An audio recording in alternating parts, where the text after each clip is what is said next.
Hey everyone, this is Silvie, and today I'm going to show you one drawing tip, which is how to use a blending stamp. Blending stamp is a blending tool made of compressed rolled paper, which is great to achieve realistic and smooth effect in your drawing. Before showing you some tips on how to use the blending stamp, I would like to show you also some other alternative blending tools, which can be also useful for you. I don't really recommend to use your fingers for blending the graphite because the oils coming from your skin can disrupt the paper, and also it becomes really hard to erase the graphite from the paper. The first one is blending stamp. You can see it's really effective blending tool. It blends the graphite really well and gives the drawing nice smooth effect. As the stamp is shaped into a point, it's a great tool to blend small detailed parts.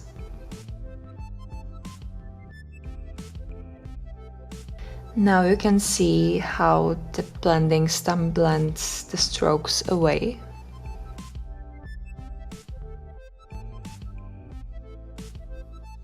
You can also use a Q-tip, which is a nice cheap alternative to a blending stamp.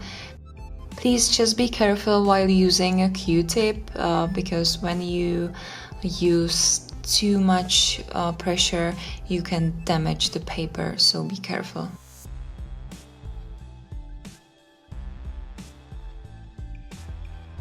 The third blending tool is a soft paintbrush. You can see me using it very often. It's my favorite blending tool, but I use it to achieve really soft blending. So it's not really effective blending tool as the blending stamp. You can see the difference, but I use it, for example, when I shade the skin or when I want to blend some light values of the drawing. The last one is a soft tissue. I don't use it really often. I prefer blending stamp and soft paintbrush, but it's also a cheap alternative to other blending tools.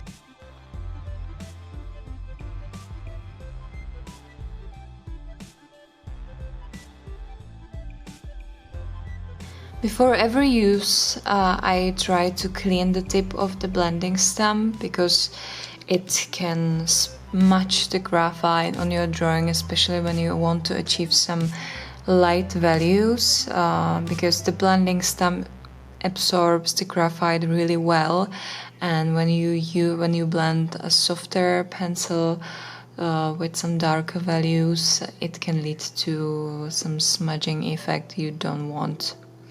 So this is really easy way how to clean the blending stamp. You will need the sandpaper, and you just need to rub the blending stamp on the sandpaper to remove the excess graphite and also to reshape the tip of the stamp to the point. So now it's clean and you don't have to be afraid of some unwanted smudging in your drawings. So let's start with the process of blending the graphite. Here you can see I created some samples of shading using two types or two grades of graphite pencils. In the first one there is a softer pencil, 6B pencil, and the second one is created with 2B graphite pencil. You can see it's really effective tool for blending the softer and also harder grades of pencils. It blends the graphite really easily with only little amount of pressure.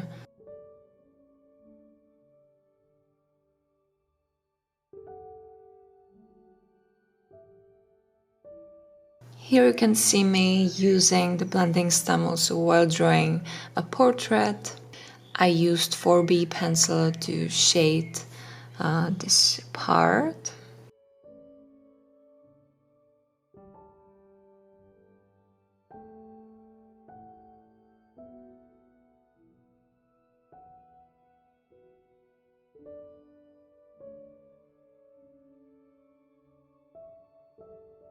And now I'm using a blending stem to blend it away.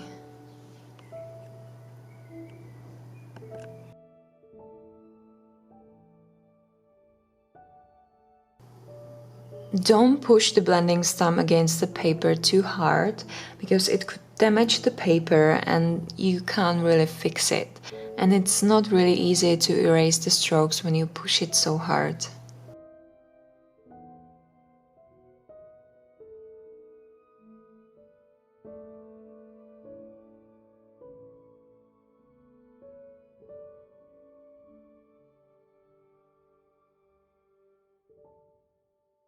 While blending this part, you can see me using the blending stem only in one direction. The way of using the stem is really important and it can influence the result of your drawing. Here you can see me using two different ways while blending with blending stem. In the first one, it's blending in only one direction, as you could see before. It creates really nice gradient effect.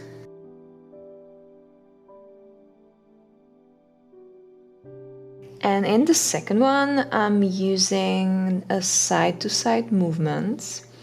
You can see it's darker on the edges.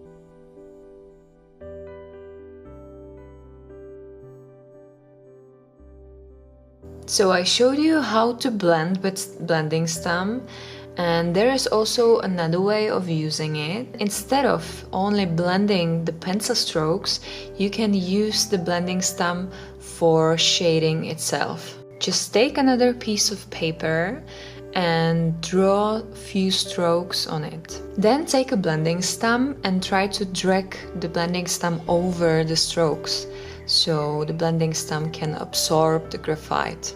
Then I clean the excess graphite. I rub it on this piece of paper a little bit. And now I can use the blending stem to create nice light shading in my drawing.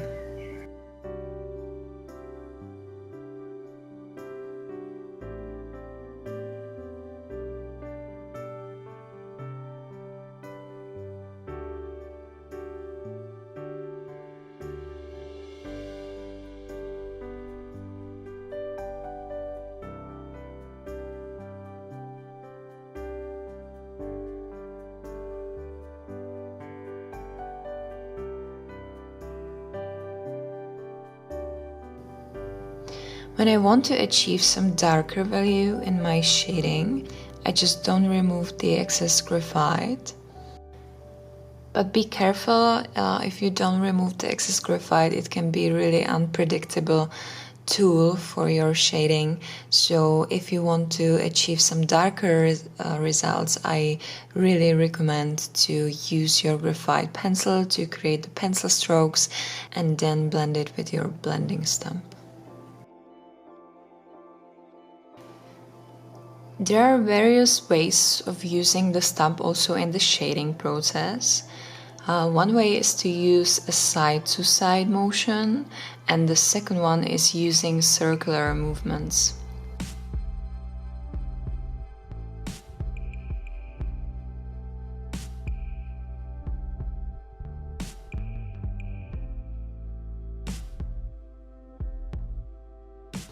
And if you want to shade larger parts in your drawing, I would recommend to use the side of the tip of the blending stamp, so you can shade a larger area.